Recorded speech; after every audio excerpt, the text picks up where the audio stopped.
ఏలూరు జిల్లా దెందులూరు నియోజకవర్గం Pedavegi police station వద్ద ఉద్రిక్తత నెలకొంది. టీడీపీ వైసీపీ వర్గాల మధ్య ఘర్షణ వాతావరణం చోటు చేసుకుంది.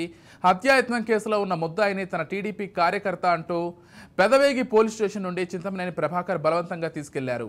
కొప్పులవారిగూడెం ఎలక్షన్ రోజున బూత్లో ప్రెసిడెంట్ సంజీవరావు కుమారుడు రవిపై ముద్దాయి తాళ్లూరు రాజశేఖర్ రెడ్డి దాడి చేశాడు.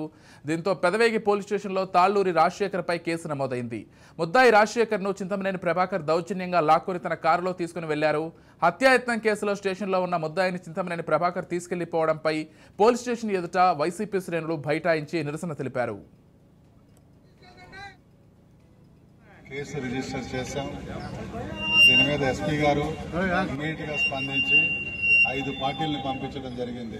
ఈ రోజు ఎట్టి పరిస్థితుల్లో కూడా ఎక్కడున్నా ముద్దాయిని ట్రేస్ అవుట్ చేస్తాం. కేసుకు సంబంధించి ఎంతమంది ఉన్నారో ఆ వీడియోలో ఉన్నటువంటి వాళ్ళందరినీ కూడా ఐడెంటిఫై చేయడం జరుగుతుంది. ఇలా వచ్చి తీసుకుని వెళ్ళడం అనేటువంటిది కరెక్ట్ కాదు. మీ అందరికీ కూడా తెలిసిన విషయమే.